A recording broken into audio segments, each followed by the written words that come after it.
Assalamualaikum warahmatullahi wabarakatuh. Yang saya hormati, Ibu Dr. Munawaroh MSI selaku dosen pengampu mata kuliah MAIS. Perkenalkan, saya Bunga Lisha Fudoli dari Prodi Administrasi Perkantoran Digital dengan NIM 17112423014.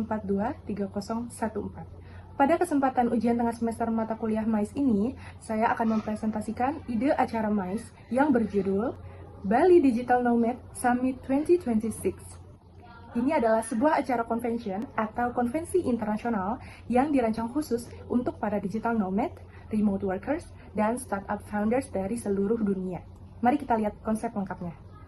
Tema acara yang saya usung adalah Connecting Global Talents in Paradise, yang artinya menghubungkan talenta-talenta global di surga. Mengapa saya pilih tema ini? Karena Bali memang sudah dikenal sebagai destinasi impian, dan sekarang saatnya kita posisikan Bali bukan hanya sebagai tempat liburan, tapi juga sebagai hub atau pusat bagi para profesional digital yang bekerja secara remote. Tujuan dari acara ini ada 4 hal utama. Yang pertama, memposisikan Bali sebagai hub digital nomad terbesar di Asia. Yang kedua, memfasilitasi networking atau jaringan profesional di tingkat global. Ketiga, meningkatkan investasi dan kolaborasi bisnis, terutama untuk startup dan perusahaan teknologi. Dan keempat, mempromosikan pariwisata berkualitas tinggi yang memberikan nilai tambah ekonomi lebih besar. Ini bukan sekedar event biasa, tapi sebuah gerakan untuk mengubah cara orang melihat Bali sebagai destinasi untuk bekerja sambil menikmati kehidupan. Sekarang kita bahas siapa saja target peserta dan di mana acara ini akan dilaksanakan. Target peserta kita adalah 1.500 orang yang terdiri dari 4 kategori utama. Yang pertama, digital nomads atau pekerja digital yang bisa bekerja dari mana saja, mereka sekitar 40% dari total peserta. Kedua, remote workers atau karyawan yang bekerja jarak jauh, sekitar 30%. Ketiga, startup founders atau pendiri perusahaan rintisan 20%. Dan terakhir, investors dan venture capitalists atau para investor sekitar 10%. Dari mana saja mereka berasal?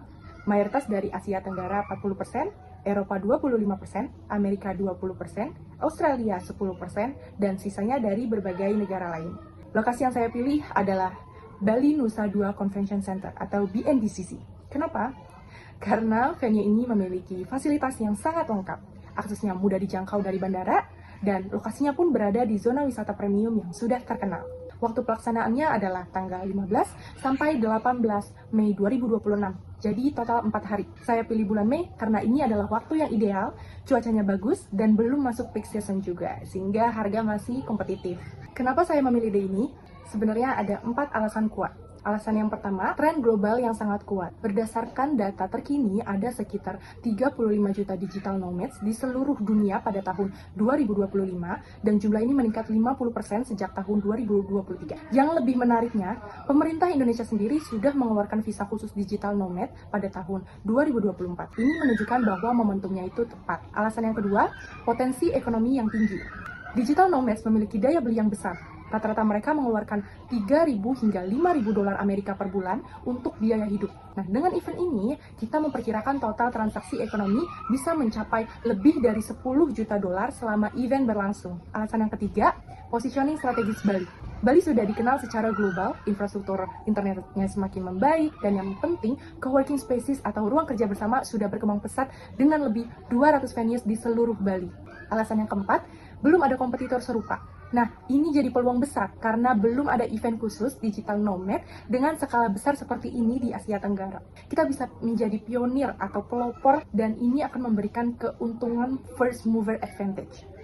Sekarang kita masuk ke tahapan perencanaan. Saya membagi menjadi 3 fase besar, dan yang pertama adalah fase persiapan yang memakan waktu 12 bulan sebelum event. Bulan 1 sampai 3, kita fokus pada konsep dan pembentukan tim. Di sini kita akan membentuk organizing committee, finalisasi konsep dan rundown acara secara detail, serta mulai mencari sponsor dan partner strategis seperti perusahaan teknologi, coworking spaces, dan brand-brand internasional. Bulan 4 sampai 6, kita masuk ke tahap booking dan perizinan. Kita akan booking venue BNDCC dan hotel-hotel partner untuk akomodasi peserta. Kemudian mengurus semua perizinan event dari pemerintah daerah dan juga perizinan khusus imigrasi untuk memudahkan peserta internasional. Plus, kita mulai rekrutmen speaker internasional, targetnya itu minimal 50 speakers dari berbagai negara.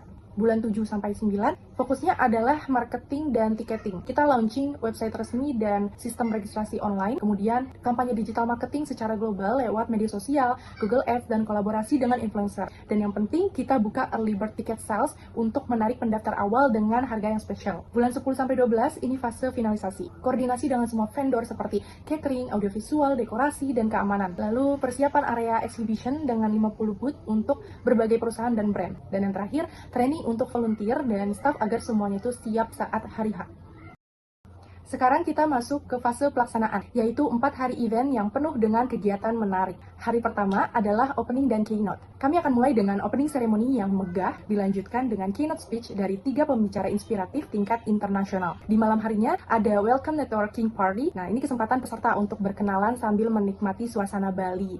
Hari kedua adalah conference day atau hari konferensi penuh. Kami menyiapkan 15 parallel sessions, jadi peserta bisa memilih topik yang sesuai minat mereka. Ada workshop tentang remote work tools dan produktivitas, ada panel discussion tentang digital nomad visa, dan regulasi di berbagai negara. Hari ketiganya fokus pada bisnis dan culture. Di pagi hari ada startup pitch competition, di mana startup itu bisa pitching di depan investor. Dilanjutkan dengan investor meetup eksklusif untuk networking B2B. Nah, sore harinya kita bawa peserta cultural tour ke Ubud, mengenalkan budaya dan seni Bali. Dan malam harinya ada Bali Night Gala Dinner dengan nuansa tradisional Bali yang elegan. Hari keempat adalah closing dan future planning. Ada closing keynote yang inspiratif, award ceremony untuk penghargaan seperti Best Startup Pitch, Best Booth, dan lainnya. Kita umumkan juga rencana event tahun 2027. Dan ditutup dengan beach closing party di pantai. Suasananya santai untuk perpisahan. Selain agenda utama, kami juga sediakan side event seperti coworking space tours, yoga sessions, serving meetups, dan local food testing untuk pengalaman yang lebih lengkap. Fase terakhir adalah evaluasi post-event. Minggu 1 sampai minggu 2 setelah event, kami lakukan evaluasi cepat.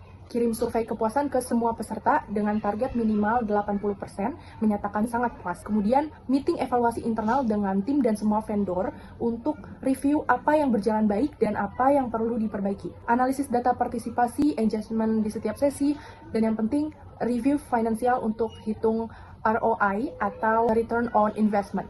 Bulan 1 sampai 2 setelah event, fokus pada dokumentasi dan laporan. Kompilasi semua foto dan video menjadi highlight video untuk marketing. Kemudian membuat laporan lengkap dan kirim ke semua sponsor dan stakeholder untuk transparansi. Lalu analisis media coverage, berapa banyak media yang meliput dan seberapa luas jangkauannya. Dan buat case study untuk material marketing tahun berikutnya. Sekarang kita bahas yang paling penting. Apa manfaatnya? Mari kita mulai dari dampak ekonomi. Event ini diproyeksikan menghasilkan total transaksi ekonomi sekitar 12 juta dolar Amerika atau setara lebih dari 180 miliar rupiah. Dari mana angka ini berasal? Pertama, dari tiket sales sekitar 1,5 juta dolar.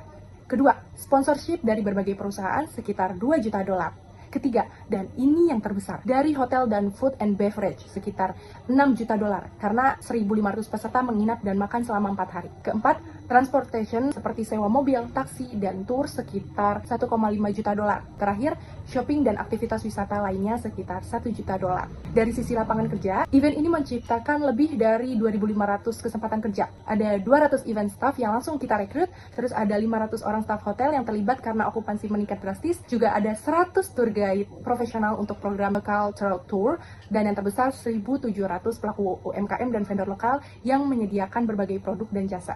Event ini juga melibatkan lebih dari 50 bisnis lokal seperti coworking spaces, restaurants, cafes, tour operators, dan toko kerajinan. Dan yang menarik, diperkirakan akan muncul 5-10 investasi bisnis baru seperti co-living spaces, tech companies, co-working franchises, dan digital services yang tertarik untuk buka di Bali setelah melihat potensi dari event ini. Selain ekonomi, ada juga dampak sosial yang sangat signifikan. Dari sisi pariwisata, dampaknya dibagi dua, jangka panjang dan jangka pendek. Demikian presentasi saya. Terima kasih atas perhatiannya. Wassalamualaikum warahmatullahi wabarakatuh.